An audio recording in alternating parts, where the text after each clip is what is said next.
അതിപരിശുദ്ധ നാമം വാഴ്ത്തപ്പെടുമാറാകട്ടെ. വാക്കിംഗ് വിത്ത് ഗോഡ്, ദൈവത്തോട് കൂടെ നടക്കുക എന്ന ഈ ചാനലിൽ കൂടി ദൈവസ്ഥനിൽ ദൈവത്തെ കൂടെ അടുക്കുവാൻ ദൈവം നമ്മളെ സഹായിക്കട്ടെ.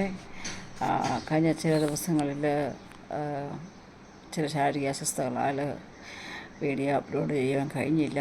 എങ്കിലും ഞാൻ ഇതിന് പുറകാലെ കഴിഞ്ഞ ദിവസങ്ങളിലെ വീഡിയോസ് അപ്ലോഡ് ചെയ്യുന്നതായിരിക്കും. പ്രാർത്ഥിക്കാം. ഇന്ന് പകൽക്കാലം ദൈവം നമ്മളെ സംസാരിക്കുവാൻ ദൈവങ്ങളെ കേൾപ്പിച്ചു തരിക. പ്രാർത്ഥിക്കാം. 7 വിധ ഭാഗ്യവാന്മാരെക്കുറിച്ചാണ് ഇന്ന് ഞാൻ നിങ്ങളോട് സംസാരിക്കുവാൻ ആഗ്രഹിക്കുന്നതിന് അതിന് ആധാരമായി യോഹന്നാനുണ്ടായ വെളിപ്പാട് പുസ്തകം 1-ാം അധ്യായം 3-ാം വാക്യം. ഈ പ്രവചനത്തിൻ്റെ വാക്കുകളെ വായിച്ച് കേൾപ്പിക്കുന്നവനും കേൾക്കുന്നവരും അതിലെഴുതിയിരിക്കുന്നതും പ്രമാണിക്കുന്നവർ ഭാഗ്യവാന്മാർ. സ്തോത്രം. ബൈബിളിലെ അവസാനത്തെ പുസ്തകമാണല്ലോ, 66-ാമത്തെ പുസ്തകമാണല്ലോ വെളിപ്പാട് പുസ്തകം. പത്മോസ് ദ്വീപിൽ വെച്ച് തൻ്റെ സ്നേഹിതനായ യോഹന്നാനെ ദൈവം വെളിപ്പെടുത്തി കൊടുക്കുന്ന പുസ്തകമാണ് വെളിപ്പാട്. സ്തോത്രം. ഈ പകൽക്കാലം ദൈവത്തിൻ്റെ 7 വിധ, നാം ദൈവസ്ഥനിലായിരിക്കുമ്പോൾ ദൈവം നമുക്ക് തരുന്ന ഭാഗ്യം, അത് നമ്മളെ ഭാഗ്യവാന്മാർ എന്ന് വിളിക്കുമ്പോൾ നമ്മൾ ഈ ലോകത്തിൽ പണമുള്ളവർ ഭാഗ്യവാന്മാരെന്ന് ലോകക്കാർ മുദ്ര കുത്തും.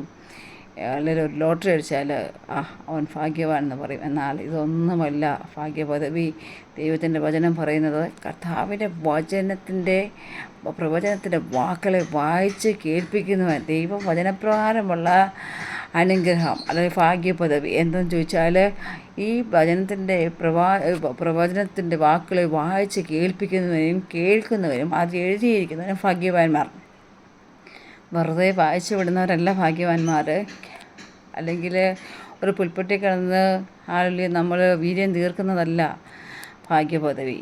ദൈവത്തിൻ്റെ ഈ പ്രമാണം എന്ത് പറഞ്ഞിരിക്കുന്നുവോ അത് അതേപോലെ അനുസരിക്കുന്നവരാണ് ഭാഗ്യവാന്മാർ. കർത്താവിൻ്റെ വചനം പറയുന്നുണ്ട്, ഇത് വചനം വായിച്ച് കേൾപ്പിക്കുന്നതും ഭാഗ്യം ചെയ്തവരാണ്. ഈ വചനം ചർച്ചകളിൽ ബൈബിൾ വായിക്കാൻ പറയുമ്പോൾ അല്ലെങ്കിൽ വചനം വായിക്കാൻ പറയുമ്പോൾ അത് വായിച്ച് കേൾപ്പിക്കുന്നവർക്കൊരു ഭാഗ്യമുണ്ട്. സ്തോത്രം. അതോടൊപ്പം തന്നെ നമ്മൾ അത് പ്രമാണിക്കുക. ആ വചനം അതുപോലെ തന്നെ പ്രമാണിക്കുമ്പോൾ അതിൻ്റേതായ അനുഗ്രഹം ദൈവം നമുക്ക് നൽകുവാനിടയായി തീരും. രണ്ടാമത് കർത്താവിൻ്റെ വചനം ഭാഗ്യവാന്മാരാകുന്ന തൻ്റെ വെളിപ്പാട് പുസ്തകം 16-ാം അധ്യായം അതിൻ്റെ 15-ാമത്തെ വാക്യത്തിൽ ഇപ്രകാരം: തൻ്റെ ലജ്ജ കാണുമാറ് നഗ്നരായി നടക്കാതിരിപ്പാൻ തൻ്റെ ഉടുപ്പ് സൂക്ഷിച്ചും ജാഗരിച്ചും കൊള്ളുന്നവർ ഭാഗ്യവാന്മാർ. പ്രിയ മക്കളെ, വളരെ മീനിങ് അതോടെ ഭയത്തോടെ നമ്മൾ ഹല്ലേലൂയ കൈകാര്യം ചെയ്യുന്നൊരു വചനമായത്. സ്തോത്രം. ഹല്ലേലൂയ. നമ്മൾ ലജ്ജ കാണുമാറ് നഗ്നരായി നടക്കാതിരിപ്പാൻ തൻ്റെ ഉടുപ്പ് സൂക്ഷിച്ചും ജാഗരിച്ചും കൊള്ളുന്നവർ ഭാഗ്യവാന്മാർ. നമ്മുടെ ഉടുപ്പ് സൂക്ഷിക്കാൻ വരുമ്പോൾ ഈ ലോകത്തിൻ്റെ നഗ്നത നമ്മൾ മറയ്ക്കുക. അതോടൊപ്പം തന്നെ നമ്മൾ ഈ ലോകത്തിൽ പരസ്യകോലമാകാതിരിപ്പാൻ നമ്മുടെ ജീവിതം വിശുദ്ധിയോട് സൂക്ഷിക്കുക. സ്തോത്രം. അങ്ങനെ ഹല്ലേലൂയ മറ്റുള്ളവരുടെ മുമ്പിൽ നമ്മുടെ വസ്ത്രം, നമ്മുടെ ശരീരത്തെ മറച്ചും നമ്മുടെ ജീവിതമാകുന്ന രീതിയെ വിശുദ്ധിയോടെ മറച്ചും കൊള്ളുന്നവർ ഭാഗ്യവാന്മാരെന്നാണ് വെളിപ്പാട് പുസ്തകം 16-ാം അധ്യായം അതിൻ്റെ 15-ാമത്തെ വാക്യത്തിൽ പറയുന്നത്. ഉടുപ്പ് സൂക്ഷിച്ചും ജാഗരിച്ചും കൊള്ളണം. സ്തോത്രം. വചനത്തെ ജാഗരിച്ച് ദിനം പ്രതി നമ്മളിലേക്ക് തന്നെ നോക്കി, നമ്മൾ എന്നും കുളിച്ചൊരുങ്ങി കണ്ണാടി മുമ്പിൽ വന്ന് നമ്മളെ മുഖത്തെ നമ്മൾ നോക്കത്തില്ലേ, ഒരുങ്ങത്തില്ലേ എന്ന് പറയുന്നത് പോലെ ദിനം പ്രതി നമ്മളെ ഹല്ലേലൂയ വചനം എന്ന കണ്ണാടിയുടെ മുമ്പിൽ വന്ന് ദിനം പ്രതി നമ്മളെ തന്നെ ശോധന ചെയ്ത് നമ്മൾ തന്നെ വിശുദ്ധീകരിച്ച് ഹല്ലേലൂയ സ്വതം നമ്മുടെ നടപ്പ് ക്രമീകരണപ്പെടുത്തി ജീവിക്കുമ്പോഴാണ് നാം ഒരു ഭാഗ്യപദവിയിലേക്ക് എത്തുന്നത്. ഹല്ലേലൂയ ദൈവത്തിൻ്റെ വചനം പോലെ നമ്മൾ ഭാഗ്യവാന്മാരായിത്തീരുന്നത്. മൂന്നാമത്തെ ഭാഗ്യവാന്മാർ കർത്താവ് പറഞ്ഞത് വെളിപ്പാട് പുസ്തകം 14-ാം അധ്യായം 13-ാമത്തെ വാക്യത്തിൽ ഇപ്രകാരം പറയുന്നു: കർത്താവിൽ മരിക്കുന്ന മൃത്യന്മാർ ഭാഗ്യവാന്മാർ. സ്തോത്രം. ക്രിസ്തുവിൽ രക്ഷിക്കപ്പെട്ട് സ്ഥാനപ്പെട്ട് അഭിഷേകം പ്രാപിച്ച് കർത്താവിൻ്റെ ന്യായപ്രമാണം അതുപോലെ അനുസരിച്ച് ഹല്ലേലൂയ സ്തോത്രം ദൈവത്തിന് ഇഷ്ടമുള്ള പ്രവർത്തികളെ നാം ചെയ്ത് ഹല്ലേലൂയ ദൈവരാജ്യത്തിനും മനുഷ്യർക്കും ദൈവത്തിനും പ്രസാദമുള്ളതായി തീർന്ന് ദൈവം തന്നിരിക്കുന്നത് ആ ആയുസ് നമുക്ക് ദൈവം അവസാനം ഒരു നിത്യത ഒരുക്കിയിട്ടുണ്ട്. അങ്ങനെ ക്രിസ്തുവിൽ മരിക്കുക എന്ന് പറയുന്നത്, അങ്ങനെ ക്രിസ്തുവിൽ മരിച്ച വൃദ്ധന്മാർ നമുക്ക് മുന്നമേ മരിച്ച ദൈവദാസന്മാർ ദൈവദാസിമാർ എല്ലാവരും കർത്താവിൻ്റെ മൃതന്മാരാണ് എന്നാണ് ദൈവത്തിൻ്റെ വചനം പറയുന്നത്. അങ്ങനെ ക്രിസ്തുവിൽ കർത്താവിൽ മരിക്കുന്ന ഭൃത്യന്മാരെ, കാരണം കർത്താവ് പറയുന്നത് നീതിമാന്റെ മരണം ഉറക്കം പോലെ എന്ന്.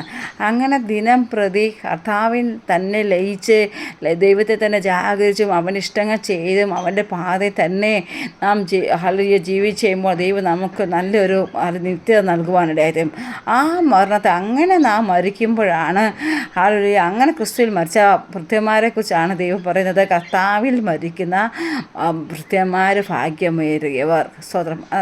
ഹല്ലേലൂയ. മൂന്നാമത്തെ ഭാഗ്യവാന്മാർ എന്ന് പറയുന്നത് കർത്താവിൽ മരിക്കുന്ന ഭൃത്യന്മാരാണ് ഭാഗ്യമേറിയവർ. വെളിപ്പാട് പുസ്തകം 19:9 വാക്യം ഇപ്രകാരം പറയുന്നു, കുഞ്ഞാൻ്റെ കല്യാണ സദ്യയ്ക്കും ക്ഷണിക്കപ്പെട്ടവർ ഭാഗ്യവാന്മാർ. നാലാമത്തെ ഭാഗ്യദേവി ആർക്കാ ഉള്ളത്? ക്രിസ്തുവിൻ്റെ കുഞ്ഞാടിൻ്റെ കല്യാണം, കർത്താവിൻ്റെ വരവ് ഏറ്റവും ആസന്നമായി. അതിൻ്റെ തെളിവുകൾ നാം ഇന്ന് കണ്ടുകൊണ്ടിരിക്കുന്നത് സോദോം ഗോമോറയെ പോലെ വല്ലാതെ നശിച്ചുകൊണ്ടിരിക്കുന്ന ഒരു കാലമാണ് ദൈവമക്കളെ. സ്തോത്രം. ഹല്ലേലൂയ. കഴിവിധ മൃതന്മാരെ തെറ്റിക്കുന്ന ഒരു കാലമാണ്. എന്നാൽ ദൈവത്തിൻ്റെ വചനം പറയുന്നത് ഹല്ലേലൂയ, സ്തോത്രം, ഹല്ലേലൂയ, കുഞ്ഞാടിൻ്റെ കല്യാണ സദ്യയ്ക്ക് ക്ഷണിക്കപ്പെട്ടവർ ഭാഗ്യവാന്മാർ. സ്തോത്രം. നമുക്ക് ഒരു ഇൻവിറ്റേഷൻ കാർഡ് ഇല്ലാതെ നമ്മൾ കല്യാണത്തിന് പോകത്തില്ലല്ലേ? നമ്മളെ മറ്റുള്ളവരുടെ ഒരു എൻഗേജ്മെൻറ്റിനാണെങ്കിലും നമ്മൾ ബന്ധുക്കളായാലും നമ്മളെ ചർച്ചിലുള്ളവരായാലും നമ്മൾ അടുത്തുള്ള നെയ്ബേഴ്സായാലും അവരൊക്കെ ഒരു കല്യാണം ഉണ്ടെങ്കിൽ, അവർ ഭവനത്തിൽ ഒരു കല്യാണം ഉണ്ടെങ്കിൽ നമുക്ക് ഇൻവിറ്റേഷൻ കാർഡ് തന്ന് നമ്മളെ വീട്ടിൽ വന്ന് വിളിക്കുകയോ ഫോണിൽ കൂടി വിളിക്കുകയോ ചെയ്യാതെ നമ്മളതിൽ പങ്കെടുക്കില്ല.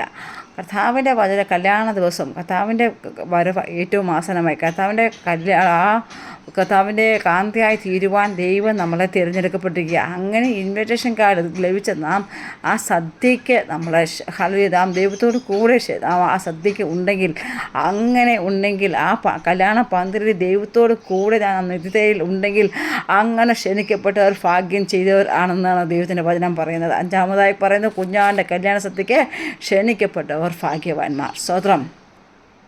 നമുക്ക് മത്തായി കാണുവാൻ കഴിയുന്നുണ്ട്. കർത്താവ് ഒരു ഉപമ പറയുന്നതായിട്ടുണ്ട്. ദൈവം ക്ഷണിക്കപ്പെട്ടവർ വരാതെ ഇരുന്നപ്പോൾ വഴി പോക്കരെയും ഹല്ലേലൂയ മറ്റ് അനേകരെ ഹല്ലേലൂയ വിളിച്ചുകൊണ്ട് വരുന്ന അനുഭവം.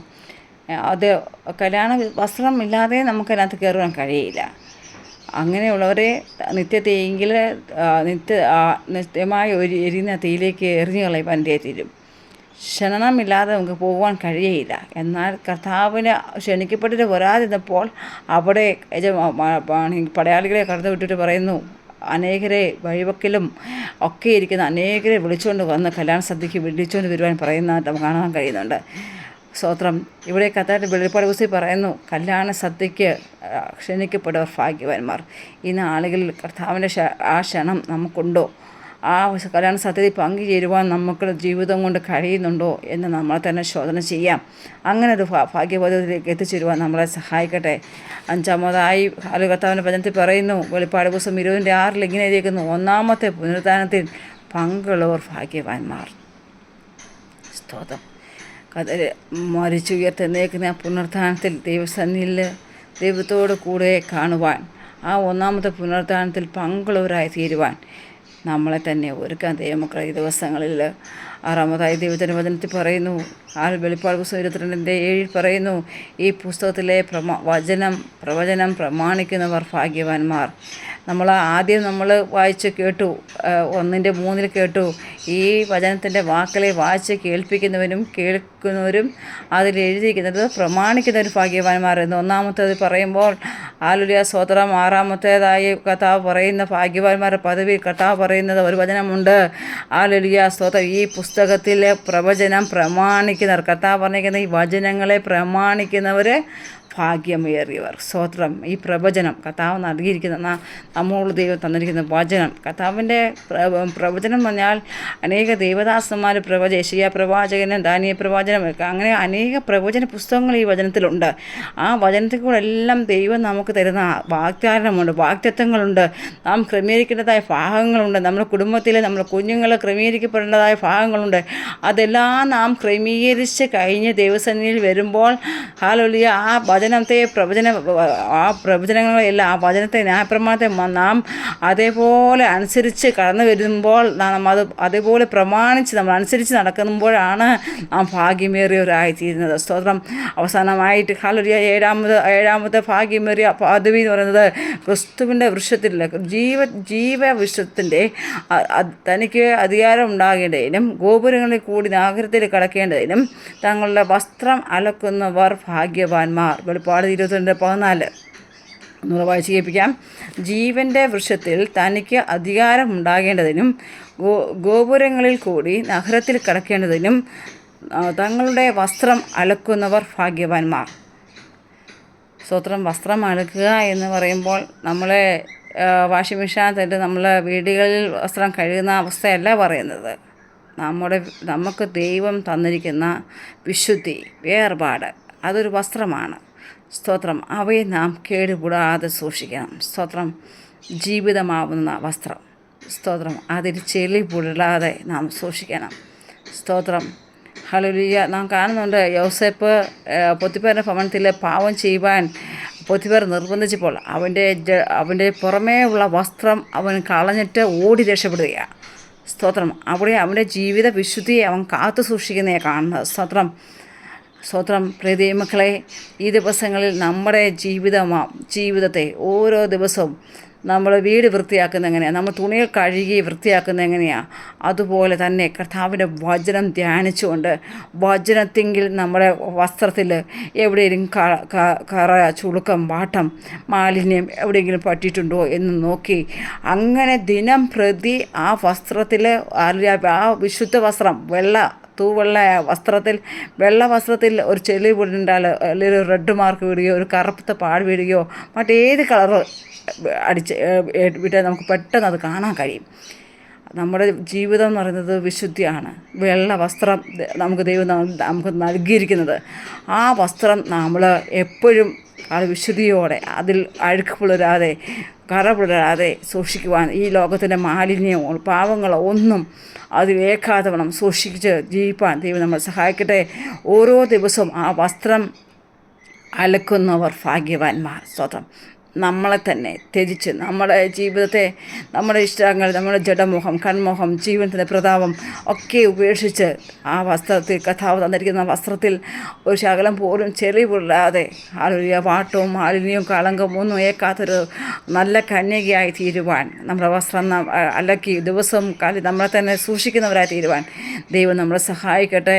ഈ 7 ഭാഗ്യ അവസ്ഥയിൽ കൂടെ നമ്മൾ കാണുക, നമുക്ക് സ്വീകരിപ്പാൻ, അനുഭവിപ്പാൻ ദൈവം വചനം വായിച്ച് കേൾക്കുന്ന ഒരു ഭാഗ്യവാന്മാരെന്ന് പറയുമ്പോൾ രണ്ടാമത് പറയുന്നു, ഹല്ലേലൂയ, സ്തോത്രം. ലജ്ജ കൂടാതെ നഗ്നനായി നടക്കാതിരിപ്പാൻ ഉടുപ്പ് സൂക്ഷിച്ചും ജാഗരിച്ചും കൊടുക്കുന്ന ഭാഗ്യവാന്മാർ. ഉടുപ്പും രണ്ടാമത്തെ വാക്യത്തിൽ ഹല്ലേലൂയ പറയുമ്പോൾ വെളിപ്പാടിൻ്റെ 16:15 രണ്ടാമത്തെ ഭാഗ്യപദവി ഉടുപ്പ് സൂക്ഷിച്ച് ജാഗരിച്ചു നടക്കുവാൻ പറയുമ്പോൾ അവസാനം പറയുന്നത് ഹല്ലേലൂയ, വസ്ത്രം അലക്കുന്നവർ ഭാഗ്യവാന്മാർന്ന്. സ്തോത്രം.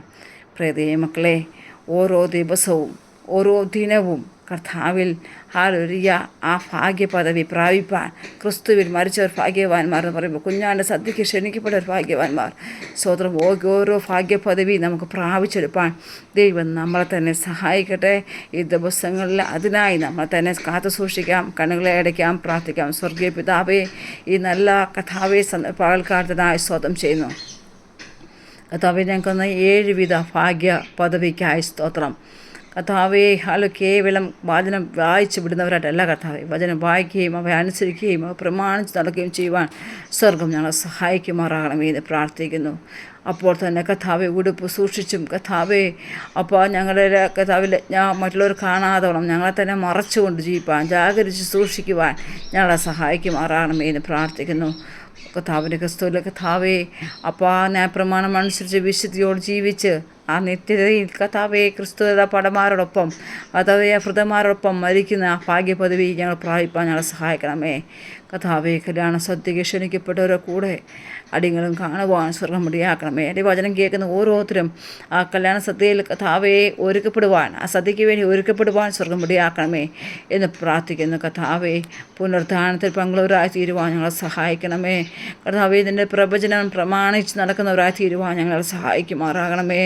കഥാവെ സ്വതം കഥാവെ ദിനം തോറും ഞങ്ങളുടെ വസ്ത്രത്തെ അലക്കി വെളുപ്പിച്ച് കഥാവെ ജീവിതത്തെ കാത്തു സൂക്ഷിക്കുന്നവരായി തീരുവാൻ, വചനത്തെ ഞങ്ങളെ തന്നെ ഈ സോപ്പ് കൊണ്ട് കഴുകി ശുദ്ധീകരിപ്പാൻ, കഥാവെ പാട്ടവും മാലിന്യവും കളങ്കവും ഏക്കാതവണം അത് നിത്യകന്യകയായി തീരുവാൻ ഞങ്ങളെ തന്നെ ഒരുക്കുവാൻ ഞങ്ങളെ സഹായിക്കണമേ എന്ന് പ്രാർത്ഥിക്കുന്നു. കഥാവെ ഈ 7 ഭാഗ്യ പദവിയിൽ ഞങ്ങളെ തന്നെ ഒരുക്കപ്പെടുവാൻ, ഞങ്ങളെ തന്നെ ക്രമീകരിക്കപ്പെടുവാൻ സ്വർഗം സഹായിക്കണം. എൻ്റെ വചനം കേൾക്കുന്ന എല്ലാ ദൈവമക്കളെയും അതിനായി ഒരുക്കണമേ എന്ന് പ്രാർത്ഥിക്കണം. അടികളെയും ഒരുക്കണം. പ്രാർത്ഥനയായ സ്തോത്രം യേശുവിൻ നാമത്തിൽ തന്നെ ആമേൻ. God bless you. ഈ വചനങ്ങൾ ദൈവം നമ്മളെ അനുഗ്രഹിക്കട്ടെ. 7 ഭാഗ്യ പദവികൾ നമുക്ക് പ്രാപിക്കാം. അതിനായി കർത്താവ് നമ്മളെ സഹായിക്കട്ടെ. God bless you.